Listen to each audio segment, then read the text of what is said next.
One day in May, the cold fluorescent light of a United States federal courtroom didn't just shine on Diddy the music mogul facing a slew of serious allegations. It unexpectedly illuminated a name that seemed unrelated: Barack Obama. It was the eighth hearing in a string of court sessions stretching over several weeks. The tension in the room was palpable. Names mentioned in the indictments, from young dancers to close personal assistants, had each taken the stand. But no one in that courtroom, not even veteran journalists from CNN, NBC, or the New York Times, was prepared for what came next. A recording was played in court. A man's voice echoed hoarse, forceful, abrasive, undeniably Diddy. In the tape he said, "I helped that man get into the White House. Now it's his turn to help me." The phrase "that man," according to a former assistant, referred to President Barack Obama. The courtroom descended into quiet chaos. Diddy's legal team immediately objected. The prosecution stayed silent, as if they had anticipated this moment, waiting for the right time to strike. The video was not played, but the audio and the accompanying testimony were enough to ignite a firestorm on social media. Headlines exploded: "Obama named in Diddy trial." Sensational banners flashed: "A secret pact between political and musical power." "What does Obama owe Diddy? Vote or die?" Just a charade. But behind that single line was a tangled history, a relationship that began in the mid-2000s when Barack Obama, a little-known young black senator, began his journey toward the presidency. And Diddy, then at the peak of his cultural power, was widely seen as the bridge between politics and the youth of Black America. There were private meetings, supportive videos, and synchronized speeches. Obama entered the White House, and Diddy's influence deepened. But that relationship, once described as a cultural alliance, had now become a pivotal element in a federal trial involving trafficking and abuse of power. This is no longer just the story of one man's crimes. This is a reckoning for a political system that once applauded hip-hop culture without looking into its darker side, remarked a commentator on MSNBC. Because in this trial, Barack Obama is not on trial. But his name, uttered in a single audio clip, forced the nation to ask, have we been too willing to romanticize the relationships between celebrities and politics?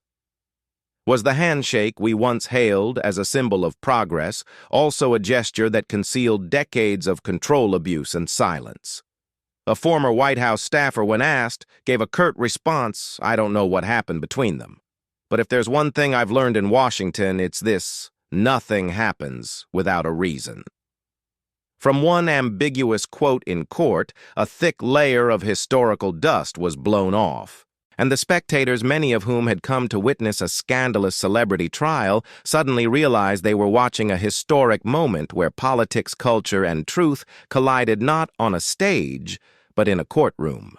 And as the courtroom doors closed at the end of that hearing, one thing became clear: the spotlight no longer shone only on Diddy. It now illuminated a symbol, an era, and the things we chose not to see over the past 20 years. In 2007, American politics stood at a crossroads. A young black senator from Illinois, Barack Obama, announced his candidacy for President of the United States. He wasn't considered a frontrunner. In fact, he lacked money, political connections, and traditional backing. But he had something few in politics possessed at the time: a voice of hope, an image that inspired, and an ability to connect with a generation losing faith in the system. At the same time, Diddy, real name Sean Combs, was one of the most influential cultural figures in America, a music producer, fashion entrepreneur, owner of Bad Boy Records, and a symbol of rising from poverty to become a black billionaire. If Obama represented the future of black political power, Diddy was the embodiment of black cultural power in the present. As Obama launched his campaign, he knew he needed to break out of traditional political spaces. He had to reach the youth, especially young black voters, a group often absent from the polls. Diddy saw an opportunity. For him, it wasn't just about racial solidarity. It was a strategic moment to bring music, fashion, and cultural influence to the center of national power. In a 2008 interview with Vibe magazine, Diddy famously said, "I have the power of culture. He has the language of hope. We both need each other." And so an unspoken alliance was born. Diddy hosted fundraisers, led viral social media campaigns, and rallied hip-hop heavyweights to endorse Obama, Jay-Z, Beyoncé, Will I, and Alicia Keys, and even the unpredictable Kanye West. The Vote or Die campaign, which Diddy had launched during the 2004 election, and which many dismissed as over-the-top, now became an inspirational call to action for millions of young voters. From college campuses to MTV programs, the campaign wasn't just entertainment, it carried a political message. If you don't vote, you're erasing yourself from the future. Obama never publicly declared a formal relationship with Diddy, but everyone saw the signs. He appeared at events funded by Bad Boy, his name echoed in Jay-Z's speeches, and his image was paired with beats, not choirs. One Democratic strategist put it this way: "We weren't just running a campaign. We were reshaping how Americans feel about politics." Obama needed cultural validation, and Diddy was the center of pop culture at that moment. It was during this period that Diddy began stepping deeper into political backrooms.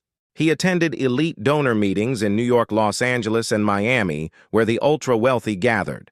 He was believed to be instrumental in persuading key artists and influencers to shift their support from Hillary Clinton to Obama, including moguls like Russell Simmons and Damon Dash.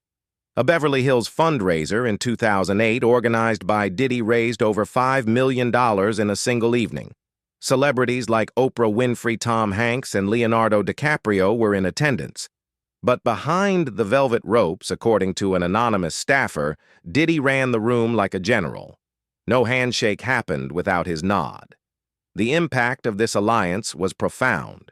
According to the Pew Research Center, in the 2008 election, black youth voter turnout ages 18-29 rose nearly 8% compared to 2004. Many voted for the first time, and not necessarily because of policy, but because of emotion. Obama won the presidency, not just through policy or oratory, but because he became a symbol, and part of that symbol was shaped by Diddy. But it was here that the relationship began to fray beneath the surface.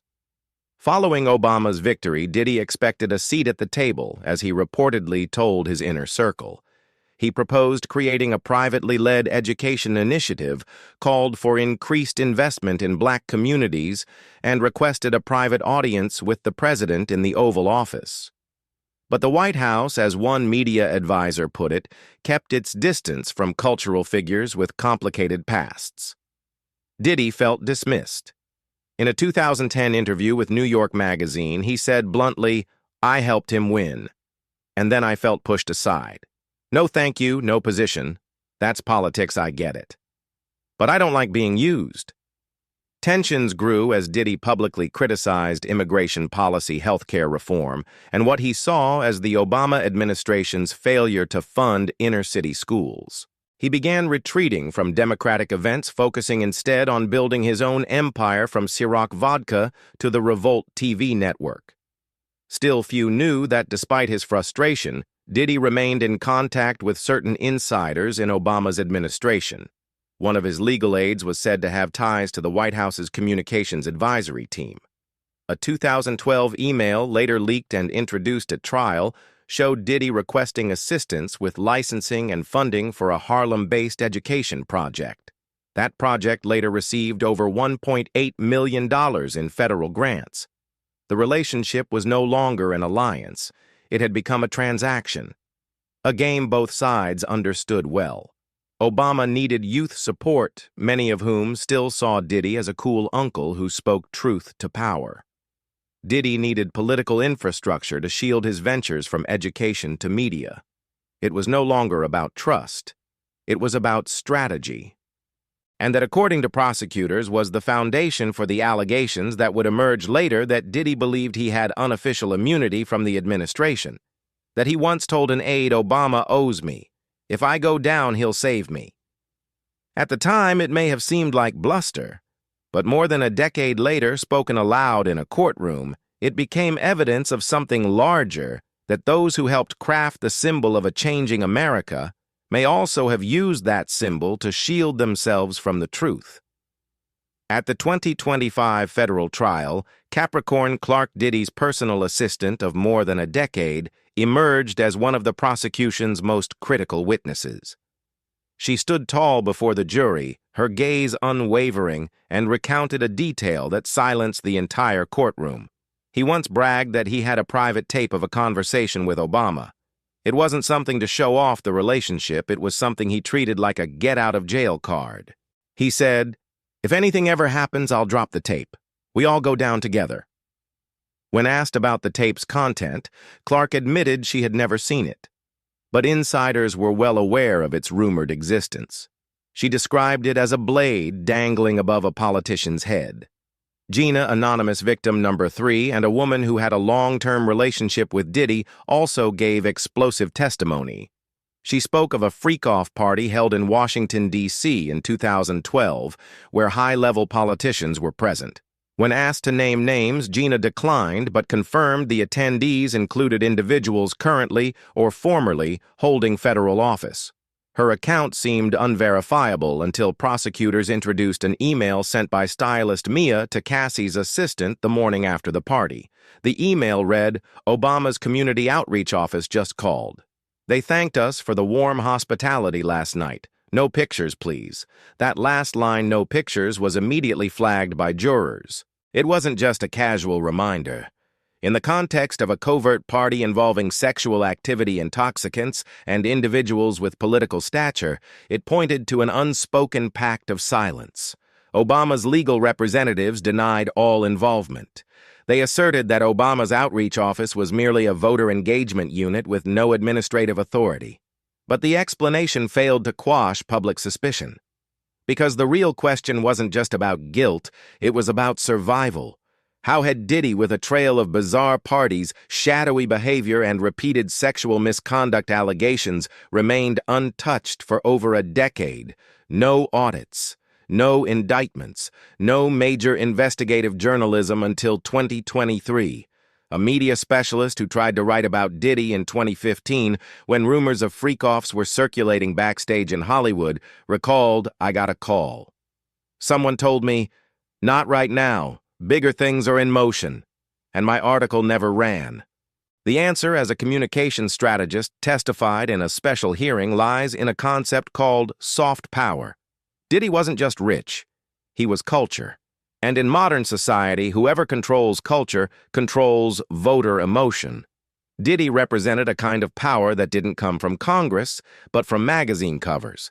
Not through budgets, but through influence. Not through policy, but through persona. And in a media-driven democracy like America, that kind of power often outlasts the law. Other witnesses, stylists, drivers, bodyguards, production staff filled in the rest, hushed warnings, unexplained expenditures, and an atmosphere where no one was allowed to ask questions. A former bodyguard stated anytime something leaked, he made a call. Not to his lawyers, but to someone who used to work in Washington. Then everything went quiet. These testimonies, while not yet enough to convict anyone beyond Diddy, painted a terrifying picture, a protective ecosystem where cultural power, political silence, and institutional fear worked in tandem to shield abuse. By the end of that day in court, a seasoned reporter jotted quietly in their notebook, maybe Barack Obama did nothing wrong, but maybe he also did nothing at a time when something could have been done. The Diddy trial, though it did not formally charge Barack Obama, left a deep crack in the image he had carefully built. An image of a clean, post-partisan, hope-bringing president. To many Americans, especially Black Americans, Obama was more than a politician. He was a living symbol of change. But that symbol was no longer untouchable. After weeks of hearings, leaked emails, and first-hand accounts from people who worked directly under Diddy, the question was no longer, did Obama know, but rather, if he knew, what did he do, and if he didn't, who's been managing his image? In politics, not knowing can signal negligence. Knowing and remaining silent complicity. Either way, the result is public disillusionment.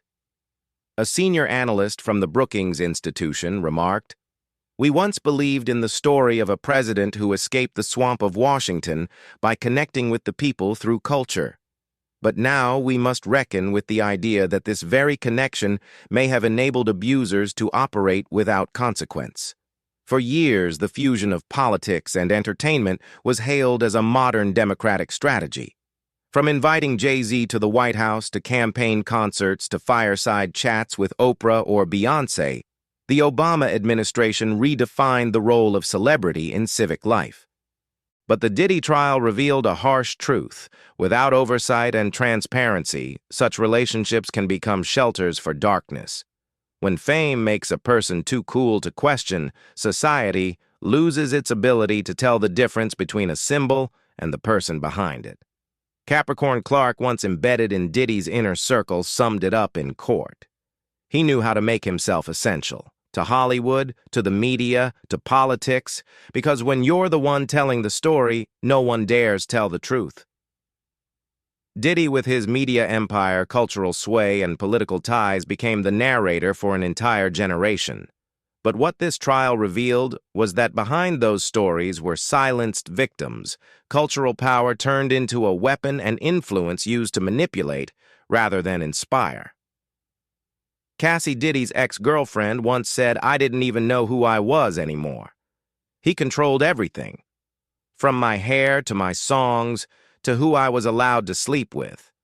And that is no longer just a personal story.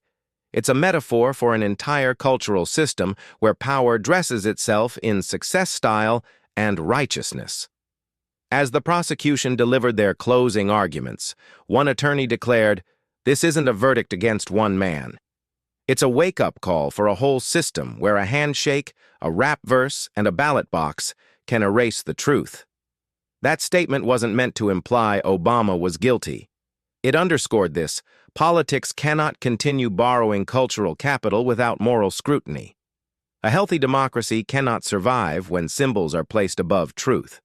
At Harvard Kennedy School, a group of political students organized a forum in response to the trial titled "From Vote or Die to Federal Court When Culture Betrays Hope." They didn't just analyze Diddy's role. They questioned an entire generation of politicians who relied on music, fashion, and influencers to win elections without ever asking, where does that influence come from? Who must stay silent for that popularity to exist? At some point, even Barack Obama must confront those questions, not to assign blame, but to reflect. Because he didn't just write history in 2008, he will be named every time that history is re-examined. When a journalist asked, "If you knew Diddy leveraged your relationship to dodge legal consequences, would you have handled your celebrity outreach differently?" Obama's office offered no comment. And that is the essence of the trial's legacy. It does not end with a sentence. It begins with an awakening that cultural influence without accountability can become a weapon, that symbols without scrutiny can hide wrongdoing, and that the truth, no matter how long buried, eventually finds its microphone. The Diddy trial, though it never directly charged Barack Obama, left a fracture in the image he once cultivated, that of a clean, post-partisan, hope-bringing president.